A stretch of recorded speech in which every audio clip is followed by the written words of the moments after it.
رمضان. السلام عليكم ورحمة الله وبركاته. الحمد لله والصلاة والسلام على رسول الله ما بعد. Tukiwa katika kuendeleza darsa yetu ya birrul walidaini, tuko darsa ya 3 leo. Mwenyezi Mungu atupe thabati na ikhlas, na kwanza yatufai sisi tunayosema, na inshallah Mwenyezi Mungu ajalie yaingie kwenye nyoyo zenu nyinyi watazamaji, na kila mmoja aweze kufaidi. Mwenyezi Mungu atuwafikishe katika yote inshallah.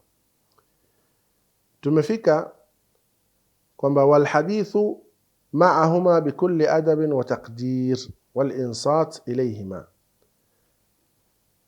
Ni lazima wakati ukizungumza na mzazi wako uzungumze naye kwa ihtiram, kwa adabu, bikulli adab, kwa adabu iliyokuwa kamili, kwa adabu ambayo kwamba yenye kuzingatiwa. Wal insat, na kusikiliza, ilayhima, kuwasikia yale ambayo kwamba wanakuambia. Al insat ni aam min al istima'. Kusikiliza ni kwa makini. Namna gani utaisikiliza lile neno ambalo unaambiwa na mzazi wako. Naam. Asema wa adamu tadajjur, na kutofadhaika au kutokuwa na umbabaiko, kelele, kwa maana kwamba wewe hukupendekezwa na hiki ambacho kwamba labda mamako yazungumza nawe na kadhalika. Hapo hizo utakata hizo. Sawa, tuendelea. Wal insatu ilayhima indama yatahaddathani, na kuwasikiliza kwa makini kama tulivyoeleza. Wa adamu idhhar dhiq minhuma, na usidhihirishe dhiki, yaani kupatwa na dhiki kwamba wewe umekaa na mzazi wako sasa, mama natameza nini kuzungumza, mama mbona naye ameniweka sana hapa, baba mbona mimi, manake usisikie dhiki kwa lolote ambalo kwamba wao wanakufanyia au kuzungumza na wewe au kukutuma na kadhalika. Naam. Asema qala Dhunnun, thalathatun min a'lami albir. Dhunnun ni katika wanazuoni, asema thalathatun min a'lami albir, mambo matatu ni katika vijulisho vya wema. Nini? Asema birrul walidaini bihusni ta'a lahuma, kuwatii wazazi wawili kwa kuwatekelezea adabu na husnu ta'a, na kuwa na husn at-ta'a, ta'a iliyokuwa njema na nzuri. Walinul janah wa badhlul mal, na kuwa na unyenyekevu, kujiangusha. Maana kuwa unyenyekevu leo kwa maana kujiangusha, sio kujiangusha ukadondoka chini, hapana. Kujiangusha kwa maana lolote analosema mamako isiwe wewe utakuwa uko juu yake. Lazima yeye sauti yake iwe juu, wewe sauti yako iwe chini, na namna hiyo. Wabadhlul mal, na kutoa mali yako kwa ajili ya wazazi wako wawili. Wabirrul walad bihusni at-ta'dibi lahum wad-dalala 'ala al-khair, na wema kwa mtoto, wewe mzazi kumfanyia wema mtoto wako ni nini?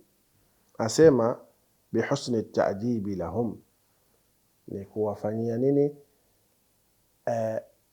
Kuwapa akhlaq na kuwafundisha adab, namna gani ya kuzungumza na watu. Ukimwona mtoto wako mara amezungumza kitu imetoka nje ya mstari, ukamrudisha, ukamwelekeza, mwanangu usizungumze na watu namna hiyo, yatakana uwe namna hii. Na katika adabu njema kabisa ni kumpeleka mtoto wako akasoma Qur'ani, akamjua Mungu wake, akaijua dini yake, akafahamu dini yake na kumfundisha kwa ujumla. Na kabla ya hapo nyumbani, wewe mzazi ukawa unamfundisha mtoto wako. Angalia Mtume sallallahu alayhi wasallam, adabani rabbi fa ahsana ta'dibi. Sasa sisi ndio nuadibu auladana. Sasa sisi tuwafundisha watoto wetu adab, tuwafundisha watoto wetu kuishi vizuri, namna gani watoto wetu watafanya yale mambo mazuri kwa njia iliyokuwa mzuri. Kwa hiyo mtoto naye pia ana wema ataka kufanyiwa, sio wewe mzazi tu ufanyiwe wema. Ndio na sheria ndio inavyotuambia, lakini mzazi pia ana wajibu wa kumfanyia mtoto wake wema, nako ni kumfundisha adab na kumwelekeza namna gani ya kuishi, namna gani atamtoa katika jahl, namna gani atamwelekeza katika njia ya Mwenyezi Mungu Subhanahu wa Ta'ala, wadalala ala alkhair, na kumjulisha mambo ya khairi. Wabiru jamii an-nas, na kuna wema wa watu wote. Sasa sisi, yani kila mmoja atakiwa kumfanyia wema mwanadamu yoyote.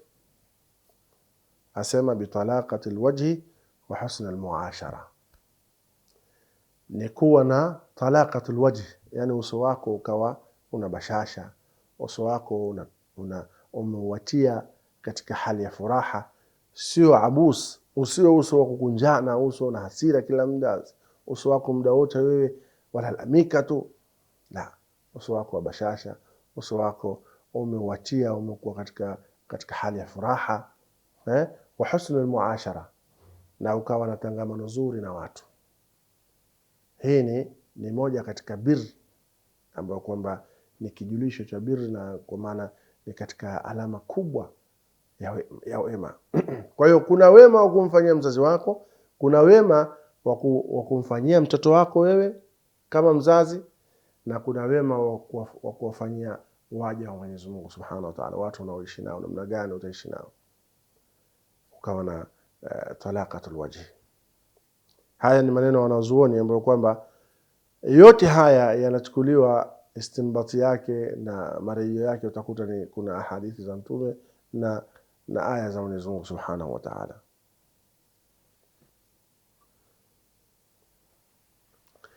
وطلبت معسر ليلة من معسر ماء فقام فجاء بالكوز فصادفها وقد نامت. Mama mmoja na mtoto wake aitwa Mas'ar, Mas'ar, mtoto wake aitwa Mas'ar. Mama huyo akamwambia huyo mtoto wake Mas'ar, naomba nileta maji mwanangu.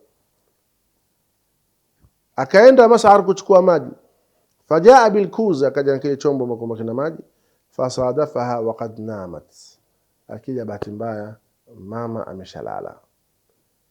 Je, alifanyaje? Angalia adab hapa inavyosema, faqama ala rijlaihi biyadihi wa biyadihi alkuz, asema akasimama kwenye miguu ya mamake na mkononi ana kile chombo cha maji, ila an asbahat fasaqaha, mpaka akaamka afa akampa mamake aje. Subhanallah, hii ni katika adab na ambayo kwamba iko katika qimma fil adab, yani hii iko katika daraja ya juu kabisa. Leo mimi na wewe, mama ataka maji amelala, mama amelala, basi utaondoka zako utaenda zako naye kulala. Akishtuka labda mama kiu imembana au baba kiu imembana, ana kiu taabani, aanze tena kuita fulani fulani, wewe ushaenda zako kulala, au pengine umetoka umeenda zako katika mambo yako mengine. Yani zile adab zimepungua sana katika zama zetu hizi. Mwenyezi Mungu azirudishe inshallah. Asema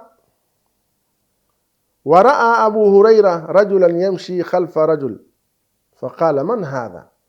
Alimona Abu Huraira siku moja alimona bwana mmoja atembea nyuma ya mwenzake. Watu wawili wamefuatana, mmoja yuko nyuma, mmoja yuko mbele. Akamuuliza yule aliyoko mbele, man hadha, nani yule yuko nyuma yako? Faqala abi, akamwambia huyu aliyoko nyuma yangu ni babangu. Akampa nasaha, 3. Akamwambia la tad'uhu bismihi, usimuite babako kwa jina lake. Wewe fulani, haifai, haipendezi, si katika adab na si katika akhlaq. La pili, wala tajlis qablahu, umetembea na babako au umefika katika majlis, kikao labda, au katika gari, popote pale ulikuwa pamoja, kisha umefika umewahi kukaa kwenye kiti labda, au hata kama viti vimejaa, au wao wana viti vyao VIP labda, au wazee wanakaa sehemu yao na sisi vijana tutaka sehemu yetu. Mzazi wako maadamu hajakaa, si adabu wewe kuanza kukaa.